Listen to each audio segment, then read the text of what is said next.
Frank Morrison's weathered hand froze against the cold steel rail of the baggage carousel. 37 years of hardwired police instinct surged through his veins in an instinct honed by decades of reading danger in the smallest flickers.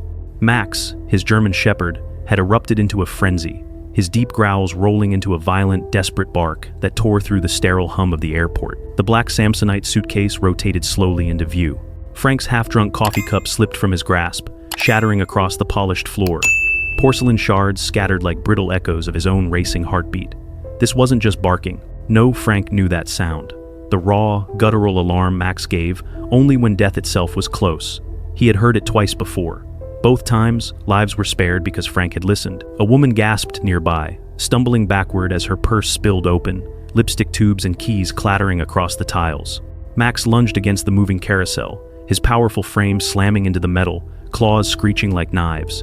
Children began to cry.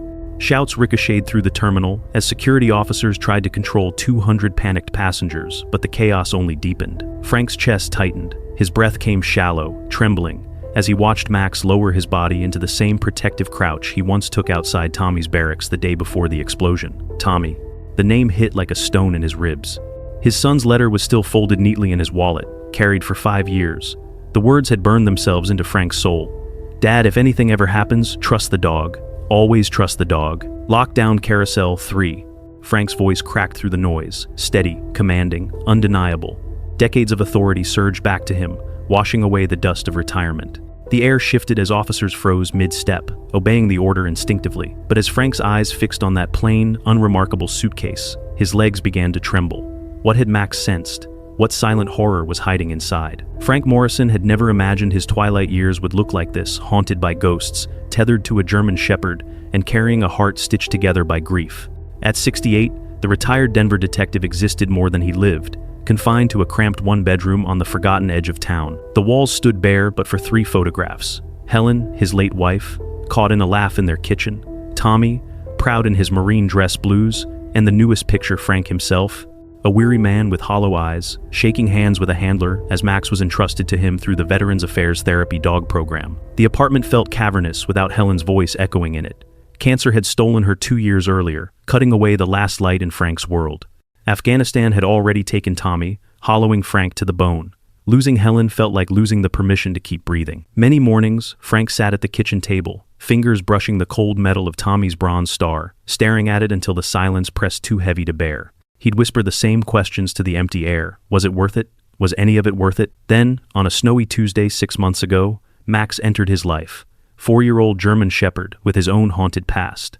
The dog had served with the Denver K-9 unit until his handler, Officer Martinez, was killed during a quad. Drug bust gone wrong. Like Frank, Max understood loss. Like Frank, he'd been forced into retirement before he was ready. The VA counselor had explained that traumatized veterans and traumatized dogs often healed each other in ways medicine couldn't touch. The bond had formed slowly. Frank, who'd spent decades reading people's intentions, found himself learning to read the subtle language of ear positions and tail movements. Max, bred for protection and service, seemed to understand that this graying man needed guarding from something more dangerous than criminals, his own despair. On Frank's worst nights, when Tommy's death played on repeat behind his eyelids, Max would rest his massive head on the bed, brown eyes steady and patient, until the darkness passed. Today's trip to Denver International Airport was supposed to be routine. Frank's sister Janet was flying in from Phoenix for her annual visit, the kind of obligation that felt heavier each year. He'd strapped Max into his service vest, the one with Tommy's unit patch sewn beside the therapy dog insignia, and driven through autumn traffic, while classic rock played softly on the radio. The airport bustled with the usual chaos of travelers dragging oversized luggage and checking departure boards. Frank had always found airports hopeful places, people going somewhere, reuniting with loved ones, starting adventures.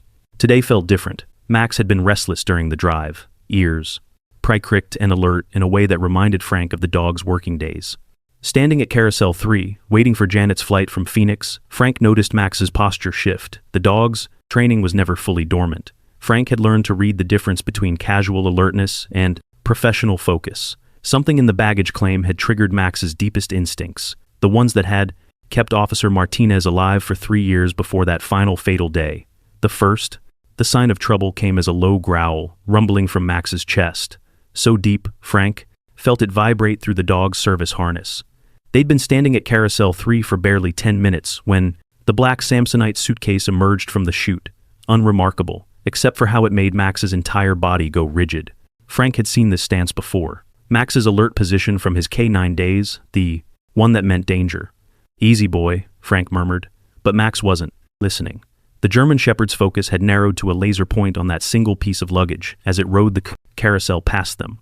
His ears stood at full attention, nostrils flaring as he processed scents invisible to human detection. Frank's hand tightened on the leash, remembering Officer Martinez's stories about Max's uncanny ability to detect threats others missed. The suitcase passed them again on its second rotation, and this time Max wed, a sound Frank had never heard from the stoic dog. It wasn't the playful whine of a pet wanting attention, but something urgent, almost desperate. Other passengers began to notice stepping away from the obviously agitated animal. A mother pulled her toddler closer, shooting Frank disapproving looks. "Sir, is there a problem with your dog?" A TSA supervisor approached, her nameplate reading SS Rodriguez. She was younger than Frank's daughter would have been, with the kind of professional courtesy that barely masked impatience. Other passengers are becoming concerned. Frank studied Sarah Rodriguez's face, recognizing the expression of someone trying to maintain order while dealing with an unusual situation. "He's normally very calm," Frank explained, though even as he spoke, Max's agitation increased. The dog had begun pawing at the ground, his claws clicking against the polished airport floor in an anxious rhythm. As the carousel continued its lazy rotation, the black suitcase approached them for a third time. This time, Max lurched forward with such force that Frank's arthritic knees nearly buckled. The dog's massive frame pressed against the moving belt, and he began barking. Not the sharp, commanding bark of a guard dog, but something raw and frantic that echoed through the terminal like a fire alarm. "Max, down!" Frank commanded using his old police voice, but the dog ignored him completely. This was wrong. Max had been trained by professionals, conditioned to obey commands, even under stress. For him to break protocol so completely meant something was seriously wrong. The barking drew more attention. Business travelers paused mid-con conversation. Families gathering luggage stopped to stare, and airport security began moving in their direction. Frank felt heat creeping up his neck. The familiar flush of embarrassment mixed with a growing certainty that Max's behavior meant something important. "I'm going to have to ask you to remove your animal from the baggage claim area," Rodriguez said, her voice firmer. "Now." Behind her, two security guards approached with the measured pace of people trained to de-escalate situations. Frank recognized the choreography. He'd performed it himself countless times during his police career. That's when the suitcase owner appeared. David Kruger looked like any other business traveler. Pressed khakis, polo, and shirt, rolling carry-on bag. But something about him made Frank's old cop instincts twitch. Maybe it was how Kruger's eyes darted around the crowd, instead of focusing on his luggage, or how his hands trembled slightly as he reached for the black Samsonite. Whatever it was, Max noticed it too. The moment Kruger's fingers touched the suitcase handle, Max exploded into the most aggressive display Frank had ever witnessed from the normally gentle therapy dog. The German Shepherd lunged against his harness with such violence that the reinforced straps groaned under the pressure. His lips pulled back, revealing impressive canine teeth, and the barking escalated to something between a warning and a battle cry. "Jesus Christ, control that animal!" Kruger shouted, jerking his hand back as if the suitcase handle had burned.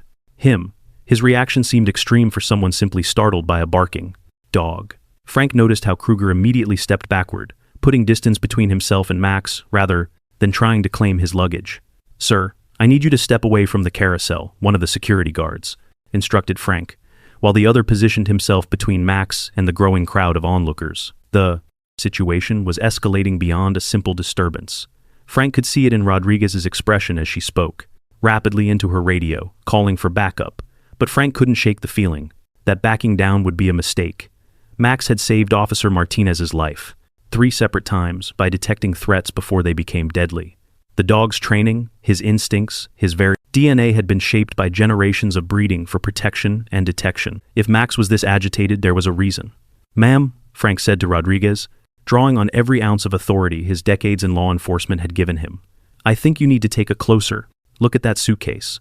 Sarah Rodriguez had been a TSA supervisor for 12 years, long enough to distinguish between genuine security concerns and false alarms caused by nervous passengers and overeager pets. But something in Frank Morrison's weathered face The quiet authority of a man who'd spent decades making life or death decisions made her pause before dismissing his request outright.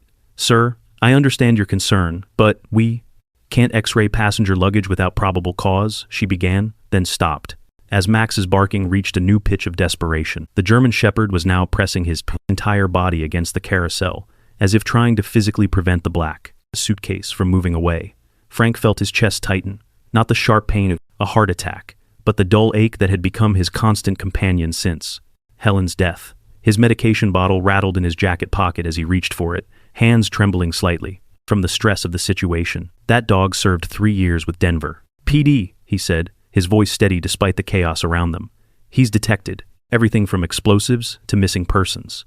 He doesn't make mistakes." David Kruger, meanwhile, had grown increasingly agitated.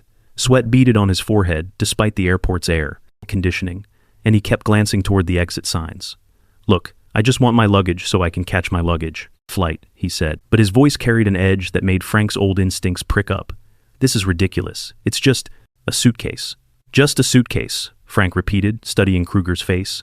In 32 years of police work, he'd learned to read the micro-expressions that betrayed guilt, the quick dart of eyes toward escape routes, the way a person's voice went up half an octave when lying, the unconscious protective gestures people made when hiding something. Kruger was displaying all of them. Rodriguez spoke into her radio again, her professional composure beginning to crack. The crowd around Carousel 3 had grown larger, with delayed passengers pressing closer to see what was causing the disturbance. A family with young children had moved to a different carousel, the parents casting worried glances at Max's continued aggressive behavior. "Ma'am, please," Frank pressed, stepping closer to Rodriguez while keeping Max's leash tight. "I've been reading people for almost 4 decades. That man is scared, and it's not because of my dog. He's scared of what's in that suitcase." As if summoned by Frank's words, a gentle voice interrupted their conversation. "Is everything all right here, dear?" Margaret Chen Williams approached with the careful steps of someone well into her 72nd, her volunteer badge swaying slightly as she walked. Frank had noticed her earlier, helping confused passengers find their gates with the patient kindness that seemed to define elderly airport volunteers. "Oh, Mrs. Chen Williams," Rodriguez said, relief evident in her voice. "This gentleman's service dog is having some kind of episode. The animal won't stop barking at this passenger's luggage." Maggie's eyes, bright and alert behind wire-rimmed glasses, took in the scene with practiced efficiency. She'd been volunteering at Denver International for 20 years, she often told people, and had seen every kind of travel emergency imaginable. "Poor thing," she said, looking at Max with genuine sympathy. "Service dogs can be sensitive to stress, all this noise and confusion. Perhaps we should move away from the crowd." Frank felt a moment's hesitation. Maggie's suggestion made logical sense, but something about the timing bothered him. Max had been perfectly calm until the black suitcase appeared. Moving away would mean abandoning whatever had triggered his response. "Actually," Frank said carefully, "I'd like to stay right here." Kruger's nervousness spiked visibly. "For God's sake, how long is this going to take? I have a connecting flight in 2 hours. He reached for the suitcase handle again, and Max's reaction was immediate and violent. The dog lunged forward with such force that Frank stumbled, his grip on the leash nearly slipping. "That's it," Rodriguez decided. "I'm calling for a supervisor and having this luggage examined. Stand back, everyone." The announcement crackled over Rodriguez's radio. "Code yellow at Carousel 3, requesting additional security and screening equipment." Within minutes, 2 more TSA officers arrived with a portable X-ray scanner, the kind used for suspicious packages. The crowd pressed closer, cell phones appearing as passengers began recording the unusual scene. "This is harassment," Kruger protested, but his objection lacked conviction. Frank noticed how the man's eyes kept darting to his watch, then to the departure boards visible across the terminal. Whatever was in that suitcase, Kruger was running out of time to get it where it needed to go. As the TSA officers set up their equipment, Frank found himself thinking about Tommy's last letter home. His son had written about the importance of trusting your instincts in dangerous situations, about how the soldiers who survived were the ones who listened to the small voice that whispered warnings when everything else seemed normal. "Dad," Tommy had written, "sometimes the thing that saves your life is the thing that doesn't make sense to anybody else." Max had quieted slightly during the setup process, but his attention remained laser-focused on the black Samsonite. The dog's entire body vibrated with tension, muscles coiled as if preparing for action. Frank had seen this level of alertness only once before during a training exercise where Max had detected a hidden explosive device that even the human trainers had forgotten about. "All right, sir," one of the TSA officers said to Kruger. "We're going to need you to open this bag for inspection." Kruger's face went pale. I don't have the combination memorized. It's written down. At home." Frank and Rodriguez exchanged glances. It was a weak lie, the kind, and desperate people told when they were running out of options. Rodriguez nodded to her team, and they lifted the suitcase onto the X-ray conveyor belt. The monitor flickered to life, revealing the suitcase's contents in ghostly gray and white images. What they saw made everyone in the security area fall silent.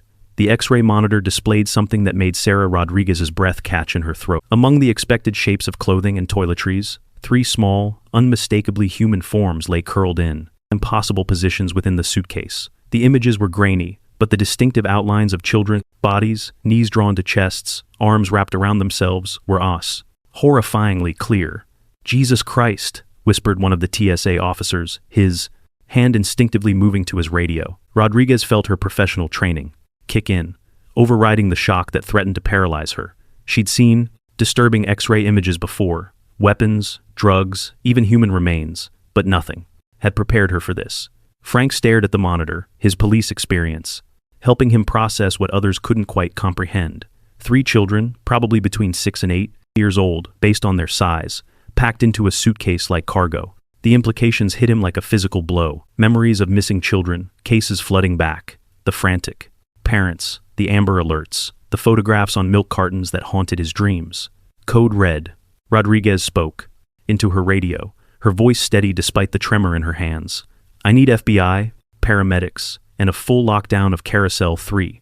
We have a potential human trafficking situation." David Kruger's facade crumbled completely. The businessman's mask slipped away, revealing something desperate and cornered underneath. "You don't understand," he said, backing away from the suitcase as if it contained explosives.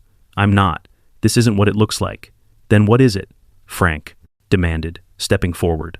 Max had stopped barking but remained rigidly alert, his entire body focused on Kruger like a loaded weapon waiting to fire. "Because it looks like you've got 3 kids stuffed in a suitcase." The crowd around them had swelled, but Rodriguez's team was already establishing a perimeter, pushing curious passengers back while maintaining clear sightlines to all exits.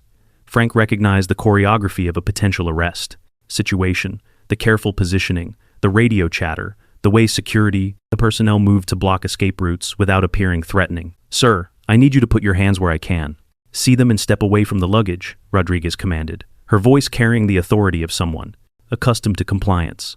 Behind her, additional TSA officers were arriving, along with airport police whose heavy footsteps echoed across the terminal's polished floors.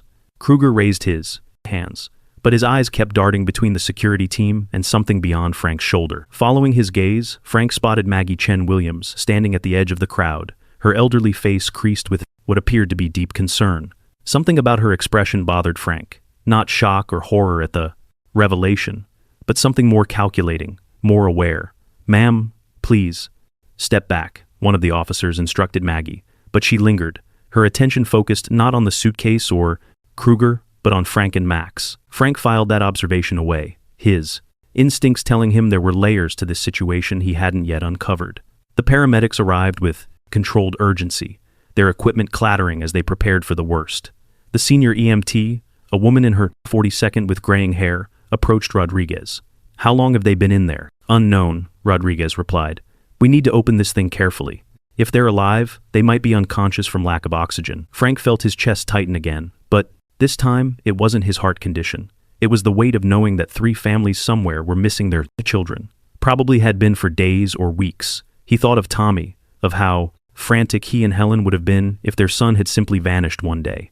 The helplessness, the desperate hope that somehow, somewhere, someone was looking out for their child. "Mr. Morrison," Rodriguez said, turning to Frank with an expression of grudging respect. "I owe you an apology if we hadn't insisted we check." "Don't thank me yet," Frank said grimly, watching as the TSA team prepared bolt cutters for the suitcase locks. "Thank him," he nodded toward Max, who had positioned himself between the suitcase and Kruger, as if understanding that the job wasn't finished. The first lock snapped with a metallic ping that seemed unnaturally loud in the tense silence. Frank found himself holding his breath, prayer fragments running through his mind. "Please let them be alive. Please let this have a better ending than most of his cases had. The second lock followed, then the third. Rodriguez carefully lifted the suitcase lid. The first thing that hit them was the smell. Not the stench of death that Frank had feared, but the chemical sweetness of some kind of sedative mixed with the sour odor of fear and confinement. 3 small forms lay tangled together inside the oversized case. There, breathing shallow but visible. A girl with dark braids, a boy with sandy hair, and another girl so small she looked barely school-aged. They're alive, the lead paramedic announced, and Frank felt something in his chest release. The children were unconscious, but breathing, their small bodies warm to the touch as the medical team carefully extracted them from their fabric prison. Each child wore pajamas or casual clothes, the kind of outfits kids put on for a normal day that had turned into a nightmare. As the paramedics worked, establishing IVs and checking vital signs, Frank noticed something that made his blood run cold. Each child had a small bandage on their upper arm, the kind left after receiving an injection. Someone had systematically drugged these children, planned this transport with methodical precision. How many more? Frank asked Rodriguez, voicing the question that hung in the air like smoke. If he's got 3 kids in one suitcase, how many more are there? Rodriguez was already coordinating with airport security to review surveillance, footage, and passenger manifests. Her radio crackled with reports from other carousels, additional suitcases flagged for inspection, more travelers being questioned. The scope of what they'd uncovered was becoming clear, and it was bigger than anyone had initially realized. Kruger, meanwhile, had begun talking, not confessing exactly, but the desperate ramblings of someone whose carefully constructed plan had collapsed. I was supposed to deliver them to the private terminal, he said, sweat streaming down his face despite the air conditioning. I was told they were sleeping, that it was some kind of medical transport. Medical transport? Rodriguez's voice dripped skepticism.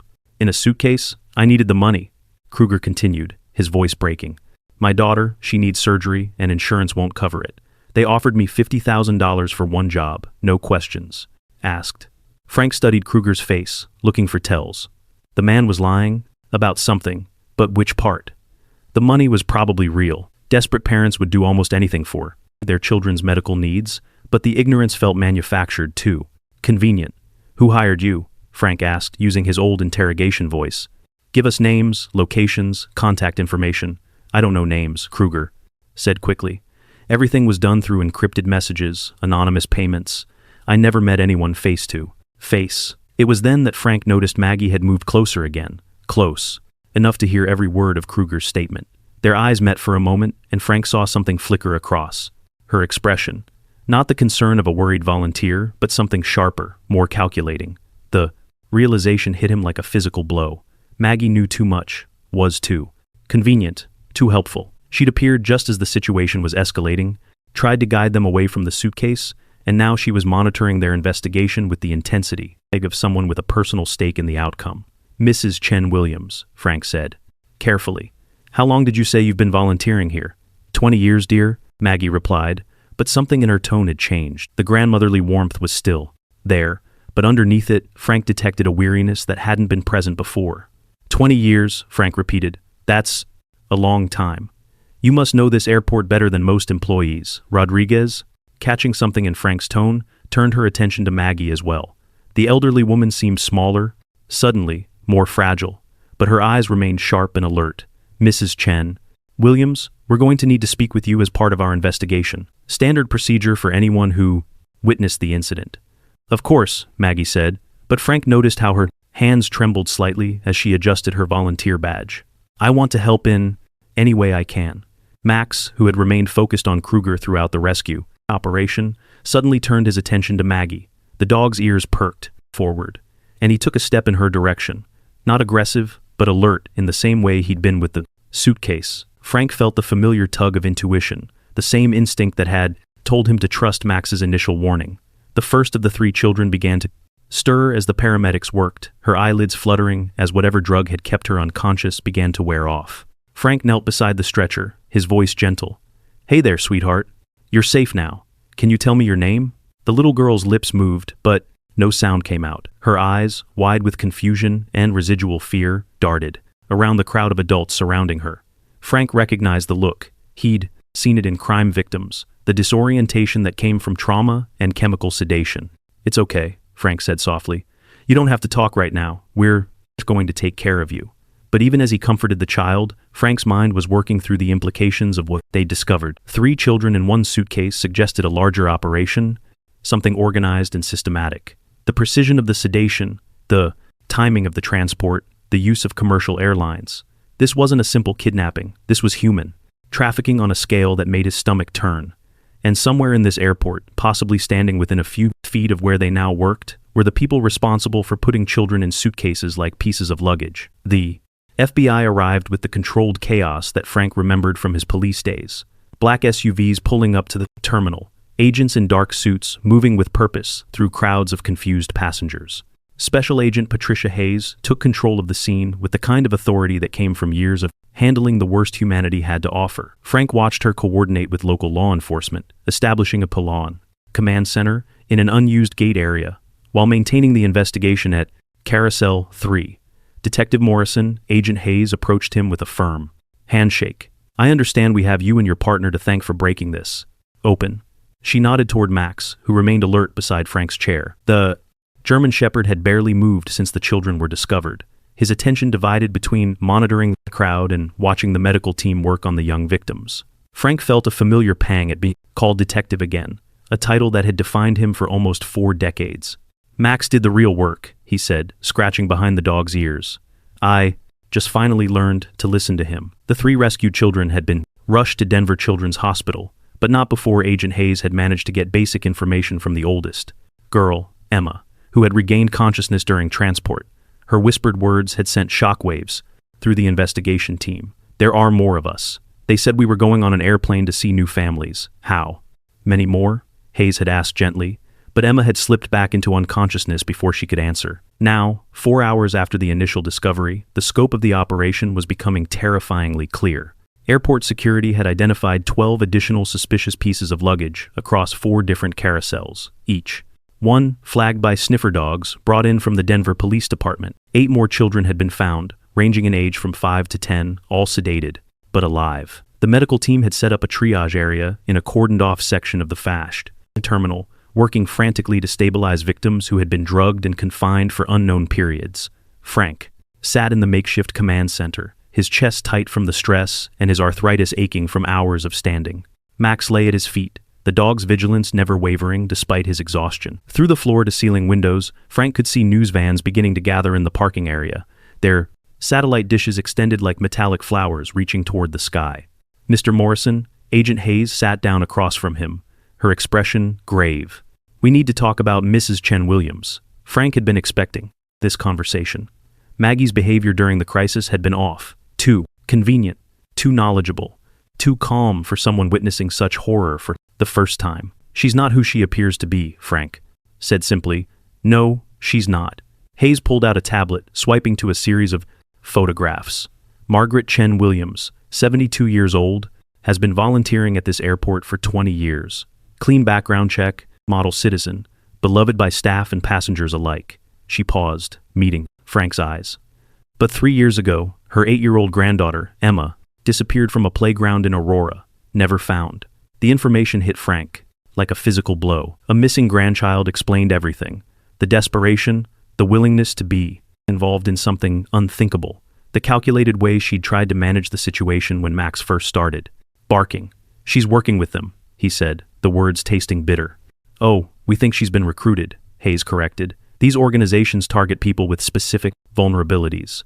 They probably approached her shortly after Emma's disappearance, offered hope in exchange for cooperation." Frank thought about his own grief after losing Tommy, the dark months when he might have agreed to almost anything if someone had promised to bring his son back. The human capacity for self-deception when faced with unbearable loss was something he understood intimately. "Where is she now?" Frank asked. "Interview room B. Hayes said she's been cooperating, but I think she might open up more to you. You remind her of her late husband. He was a retired police officer too." The interview room was sterile and windowless, designed to make subjects feel isolated and cooperative. Maggie sat at a metal table, her volunteer badge placed neatly in front of her like an offering.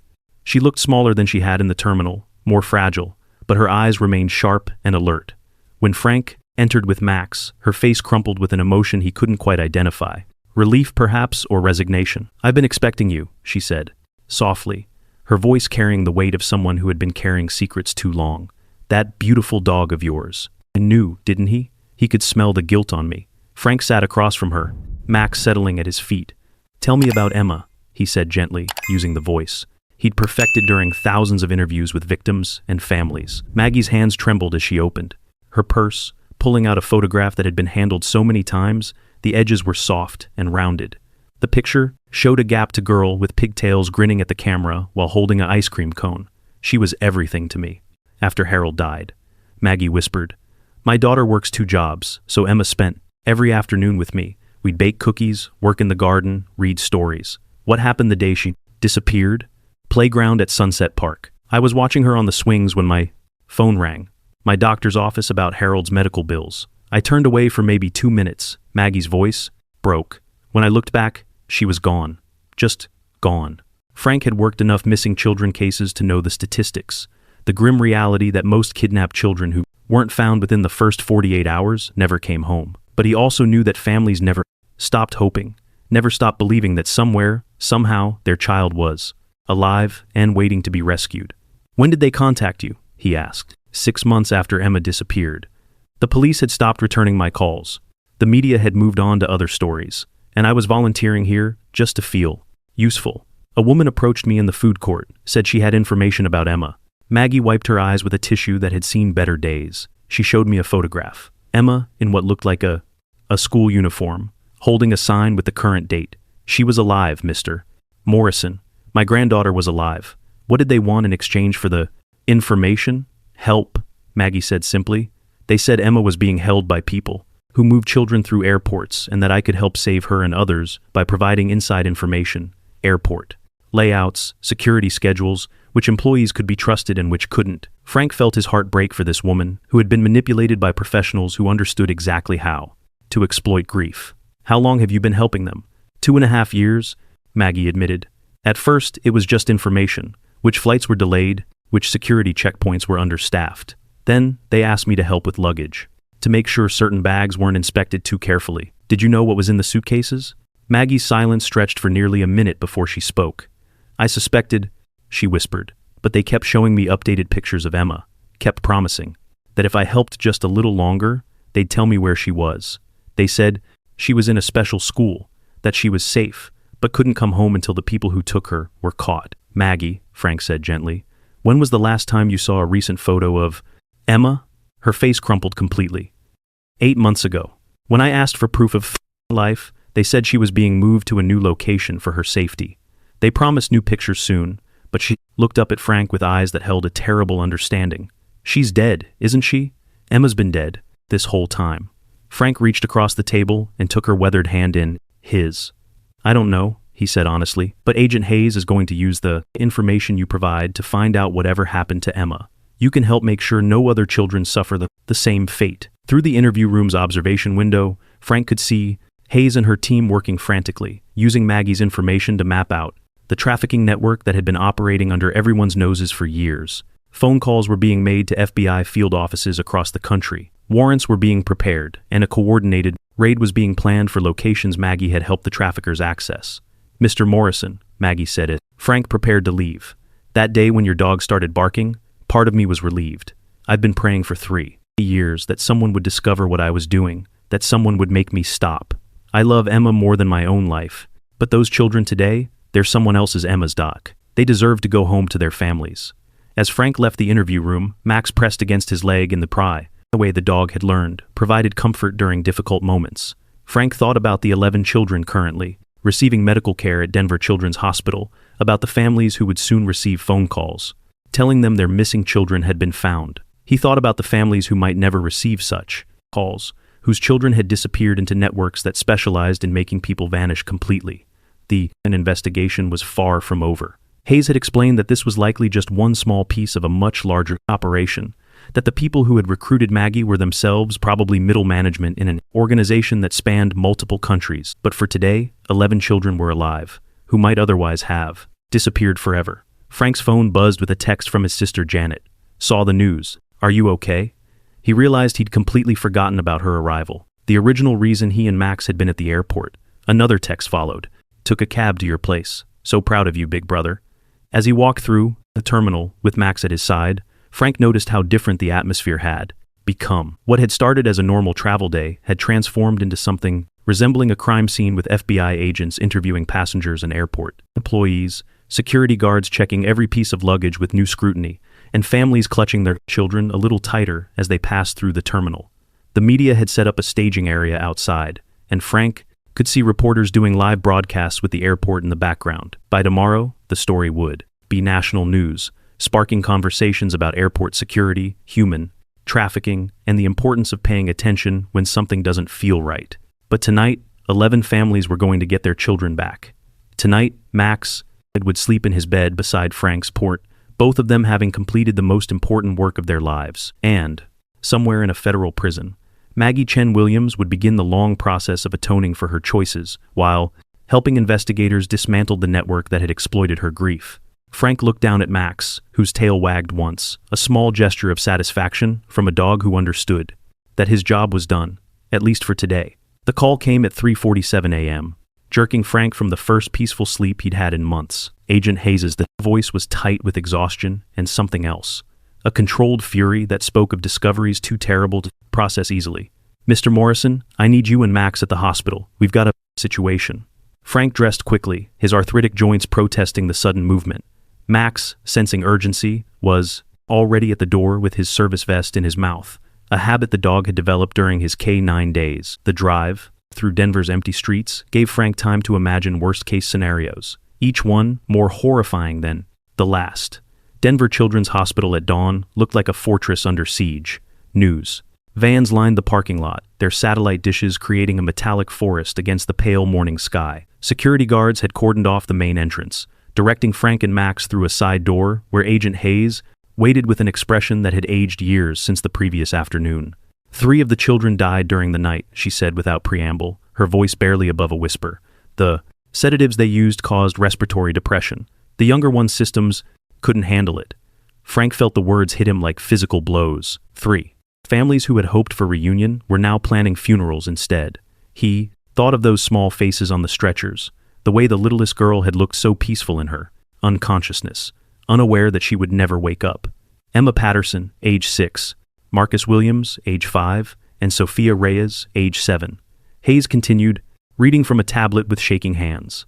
"The other 8 are stable, but it was touch and go for several hours." Max pressed against Frank's leg, the dog's intuitive understanding of human grief, evident in the way he positioned himself to provide maximum comfort. Frank's chest tightened, not his heart condition this time, but the crushing weight of knowing that his discovery had come too late for 3 children whose only crime had been being in the wrong place at the wrong time. "There's more," Hayes said, gesturing for them to follow her down a sterile hospital corridor lined with family photographs and cheerful murals that seemed obscenely cheerful given the circumstances.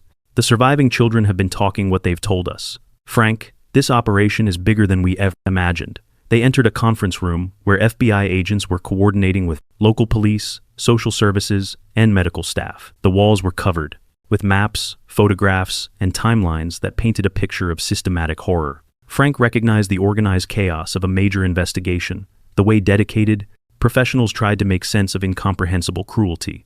The children were being transported to a private airfield outside Colorado Springs, Hayes explained, pointing to a map marked with red pins. From there, they would have been flown to buyers in 3 different countries. "We're talking about an auction system, Frank. These kids were inventory." The clinical language couldn't mask the horror of what Hayes was describing. Frank had worked enough cases involving the exploitation of children to understand the economics of such operations. But the scale of this network was staggering. 11 children in one airport on one day suggested a pipeline that processed dozens or hundreds of victims annually. The Patterson girl, Emma, she's been missing for 8 months from Portland. Marcus Williams disappeared from a mall in Phoenix 6 months ago. Sophia Reyes vanished from her school in Albuquerque 4 months ago. Hayes's voice cracked slightly. These families have been living in hell, not knowing if their children were alive or dead. Frank thought about his own 8 months of not knowing Tommy's fate after his unit went missing in Afghanistan. The way hope and despair had alternated in his chest like competing tides. But at least he'd eventually gotten answers, been able to bury his son with honor. These families had been suspended in a nightmare of uncertainty. "What about Maggie's granddaughter?" Frank asked, though he suspected he already knew the answer. Hayes pulled out another photograph.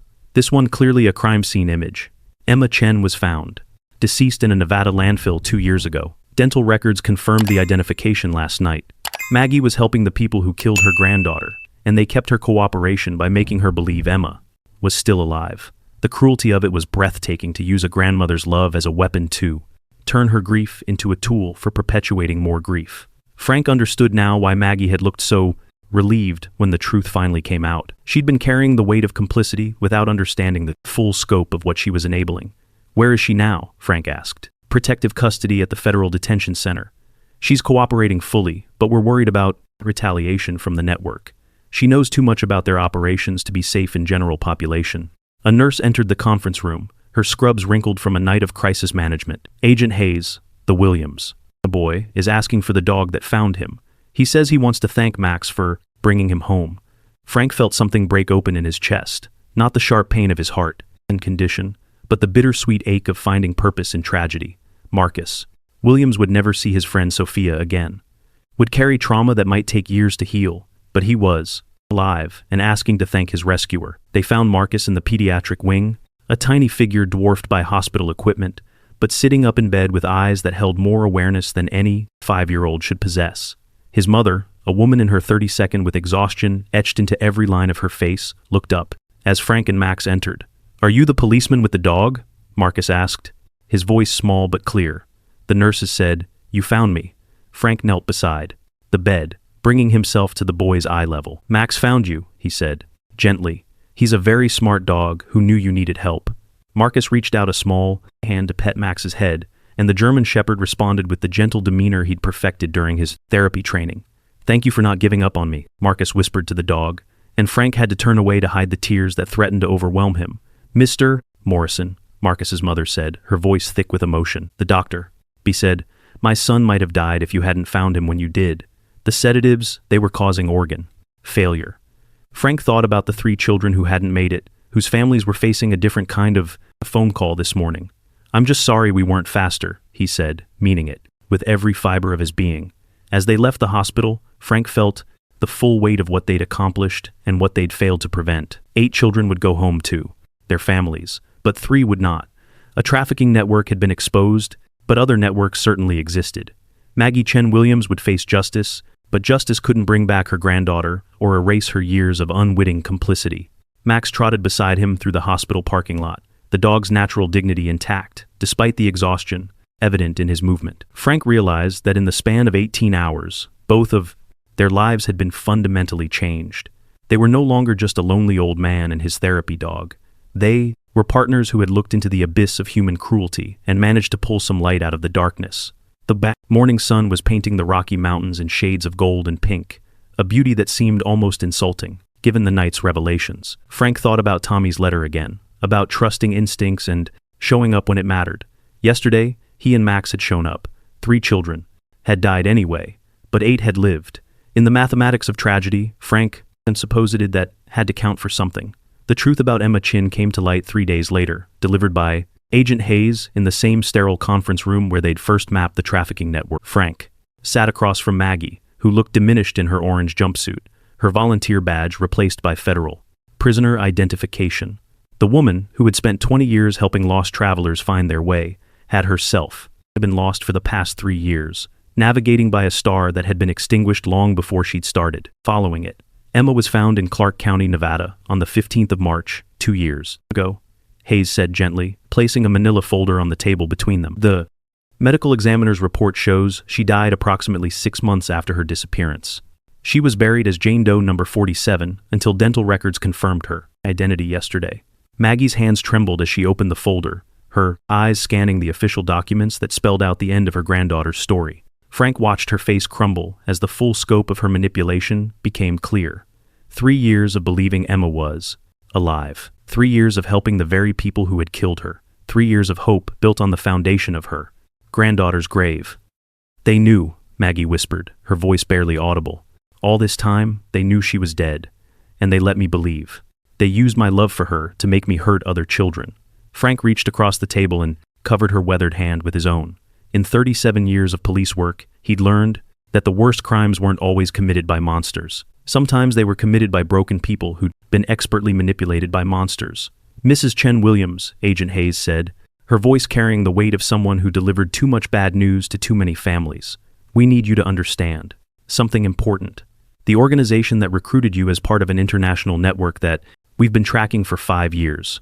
Your cooperation has given us our first real break-in dismantling their operations. She pulled out a world map marked with red pins, each one representing a ponomatal, a location where the network had been identified. Frank counted pins across 4 continents, a spiderweb of human misery that stretched from Denver to Dubai to Bangkok.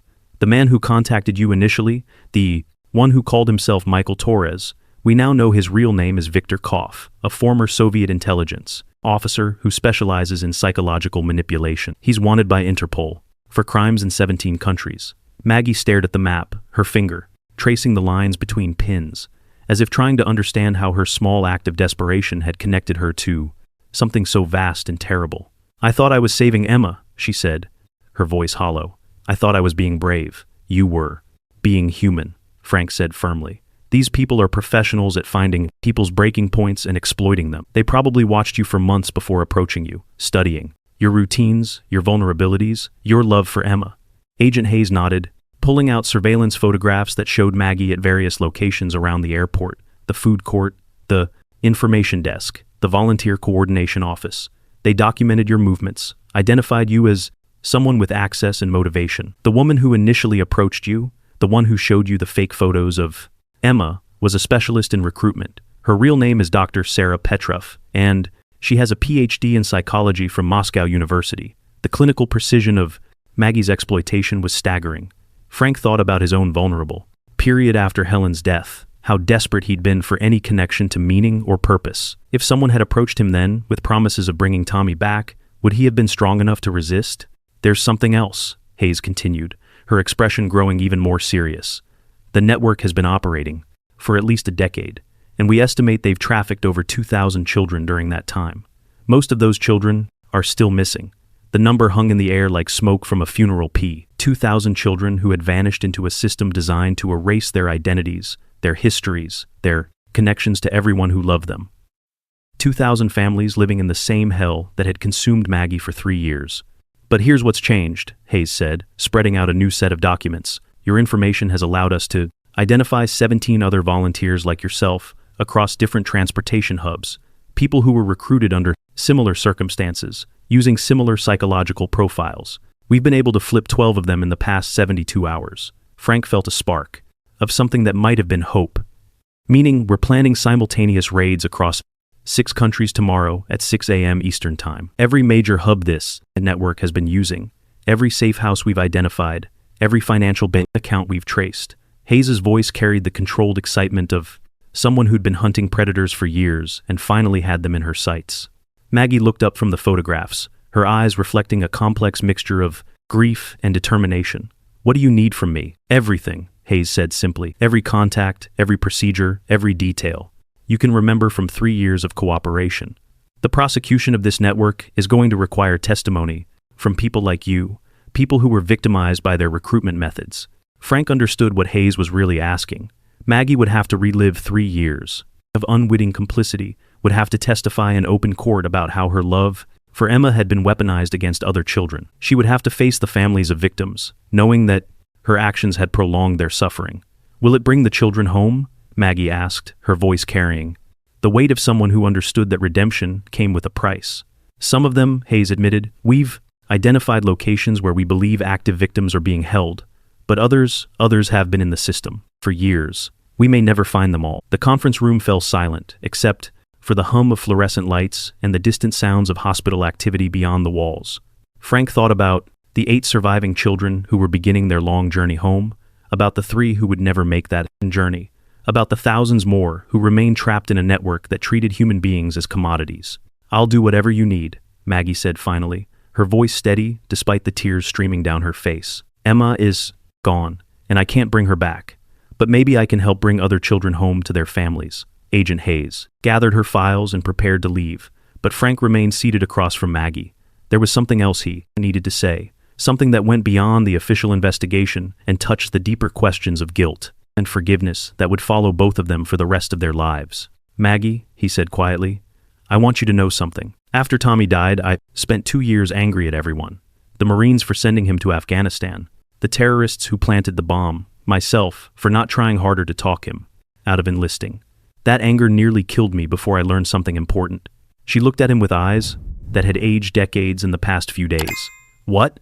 The people responsible for evil aren't the people who get manipulated by evil. You're not responsible for what happened to Emma or for what you were tricked into doing afterward. The people responsible are the ones who build networks to steal children and the ones who pay for stolen children. You're a victim, not a perpetrator. Maggie wiped her eyes with the sleeve of her jumpsuit. It doesn't feel that way. It never does, Frank said, remembering his own journey through guilt and self-rumination. But feeling responsible and being responsible are different things. Your love for Emma was pure. They corrupted it, but they couldn't destroy it. The fact that you're sitting here willing to help other children go home proves that your love is stronger than their pride. Manipulation. As Frank left the detention center with Max walking beside him, he reflected on the strange mathematics of justice. 3 children had died, but 8 had lived. One grandmother had been exploited for 3 years, but her exploitation had exposed a network that might have operated for decades more. Emma Chen was gone forever, but her grandmother's testimony might save hundreds of other children. Max pressed against his leg as they walked to the car, the dog's intuitive understanding of human emotions evident in the way he adjusted, his pace to match Frank's slower, more thoughtful gait. Frank realized that both of them had been fundamentally changed by the events of the past week. They were no longer just seeking meaning in the aftermath of loss. They had found it. The autumn air carried the scent of the many changing seasons, of endings that prepared the ground for new beginnings. Frank thought about Tommy's letter one more time, about the importance of showing up when it mattered. Tomorrow, law enforcement agencies across 6 countries would show up for 2,000 missing children, and somewhere in that vast coordinated effort, the barking of one German shepherd at a baggage carousel would be remembered as the moment when silence finally broke. 6 months after that October afternoon at Denver International Airport, Frank Morrison stood at a podium in the same terminal where Max had first detected the scent of trafficked children. The bronze plaque mounted on the wall behind him read, "In honor of Detective Frank Morrison and K9 Max, whose courage and instinct saved 11 children and exposed an international trafficking network. Sometimes heroes have 4 paws." The dedication ceremony had drawn families from across the country. Parents who had gotten their children back, siblings who had been reunited, grandparents who could sleep peacefully, knowing their grandchildren were safe. Frank's arthritic hands gripped the podium as he looked out at faces that represented both unimaginable loss and miraculous recovery. "Folks," Frank began, his voice carrying the weight of someone who had learned hard truths about both human cruelty and human resilience. "I'm just an old cop who finally learned to listen to his dog. Max here is the real hero." He reached down to pat the German shepherd, who sat at attention beside the podium, wearing a new service vest decorated with commendations from 3 law enforcement agencies. The audience included Marcus Williams, now 6 years old and healthy, sitting on his mother's lap in the front row. His small hand waved at Max, who responded with a single tail wag that drew laughter from the crowd. Behind them sat the parents of Emma Patterson and Sophia Reyes, their presence a reminder that not every story had ended with reunion. "I want to tell you something my son Tommy taught me before he died serving our country," Frank continued, his voice steady, despite the emotion that threatened to overwhelm him. He said that heroes aren't people who aren't scared. Heroes are people who are scared but do the right thing anyway. Agent Hayes stood near the back of the crowd, her expression reflecting the satisfaction of someone who had seen justice served. The international raids 6 months earlier had been the most successful anti-trafficking operation in FBI history. 17 facilities across 6 countries had been simultaneously raided, resulting in the rescue of 347 children and the arrest of 89 traffickers. The network that had operated for over a decade was finally broken. Frank's eyes found Maggie Chen and Williams in the crowd, her presence via video link from the Federal Correctional Facility, where she was serving a reduced sentence in exchange for her cooperation. She wore civilian clothes for the ceremony, her gray hair neatly styled, but her eyes still carried the weight of someone who had learned terrible truths about human nature. "Mrs. Chen Williams," Frank said, addressing the screen directly, "you asked me once if helping us would bring the children home.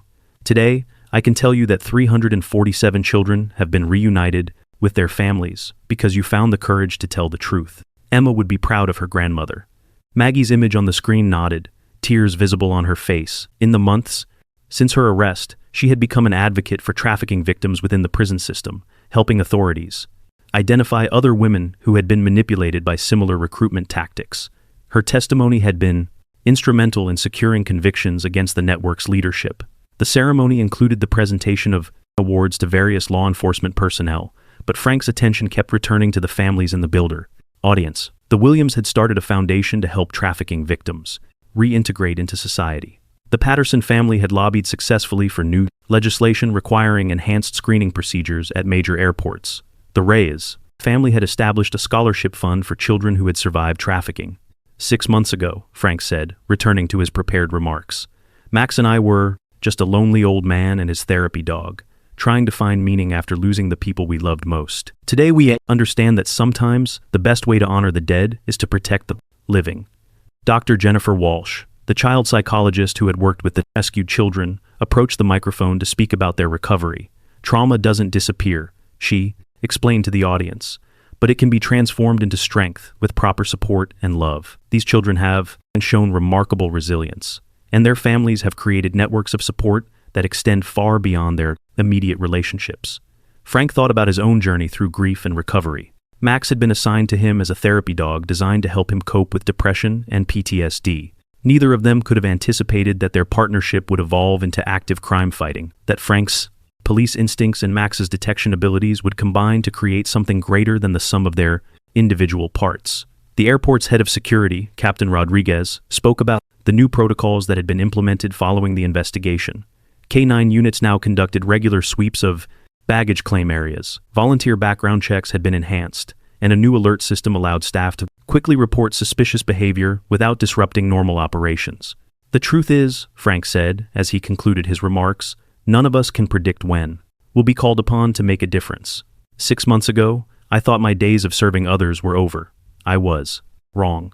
As long as we have breath in our bodies and love in our hearts, we have the capacity to protect those who can't protect themselves. The ceremony concluded with the unveiling of a second plaque. This one dedicated to Emma Chen and the 3 children who had died during the rescue operation. Frank had insisted on their inclusion, understanding that their deaths were part of the story that needed to be told completely and honestly.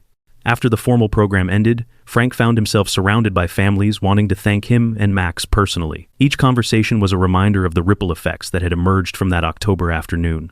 Counseling, programs for trafficking survivors, legislative changes to combat international networks, and support groups for families who had experienced the trauma of missing children. Marcus Williams approached with his mother, the 6-year-old now tall enough to pet Max without assistance. Mr. Frank, he said in the clear voice of a child who had learned to articulate complex emotions, I wanted to give you this. He handed Frank a drawing that showed a large dog with a police badge, standing next to a smaller figure labeled me. Thank you, Marcus, Frank said, kneeling to the boy's level. This is going on my refrigerator, right next to the picture of my son Tommy. As the crowd dispersed and airport operations returned to normal, Frank remained in the terminal with Max, watching travelers move through the space where their lives had intersected with history 6 months earlier. The carousel where they had first detected the trafficked children was back in operation, handling the ordinary luggage of ordinary people taking ordinary trips. Frank's sister Janet approached, her eyes bright with pride and affection. You know what Mom would have said about all this? She asked, referring to their mother, who had died a decade earlier. What? She would have said that some people are planted where they need to grow, and others are planted where they need to serve. You and Max were planted, exactly where you needed to be. As they walked toward the parking garage, Frank reflected on the strange journey that had brought him from despair to purpose. Tommy's death had broken something in him that he'd thought was irreparable. Helen's death had deepened that brokenness until he'd questioned whether life held any meaning at all. But meaning, Frank had learned, wasn't something you found. It was something you created through your choices, your actions, your willingness to show up for other people even when showing up was difficult. Max trotted beside him, the dog's natural dignity, enhanced by the knowledge that his work had mattered. They were no longer just survivors of trauma. They were protectors of others who faced similar challenges. The autumn sun painted the Rocky Mountains in familiar shades of gold and pink, a beauty that no longer seemed Evria, insulting in the face of human suffering, but rather proof that hope and horror could coexist, that meaning could be found even in the darkest circumstances. Frank Morrison was 71 years old, officially retired, and had never felt more useful in his entire life. Frank Morrison once believed his life had ended at 68. A retired cop, living alone with his grief, wondering if his best days were nothing more than fading echoes. Like so many who have buried a spouse, lost a child, or watched their dreams slip quietly into memory, Frank was certain his purpose had died with the people he loved most. But sometimes life writes a chapter you never expect. When Max, a German shepherd scarred by his own trauma, walked into Frank's world, neither of them imagined they would become heroes. Yet in their shared loss, a bond was forged. A bond that became the foundation for something extraordinary. With Frank's decades of experience and Max's razor-sharp instincts, they rescued 11 children from human traffickers at Denver International Airport. But the true miracle wasn't the rescue itself. It was Frank rediscovering meaning, the revelation that purpose doesn't end with retirement, that it doesn't vanish with youth, and that sometimes our greatest contributions come when we think we have nothing left to give. Frank learned what so many of us forget. We are never too old to make a difference. Never too broken to help heal others, never too weary to answer when life calls us to serve. His story reminds us that the chapters we believe are endings may, in truth, be beginnings. And sometimes, guardian angels don't wear wings at all. Sometimes they walk beside us on 4 paws, with silver muzzles and unshakable loyalty, just like Max.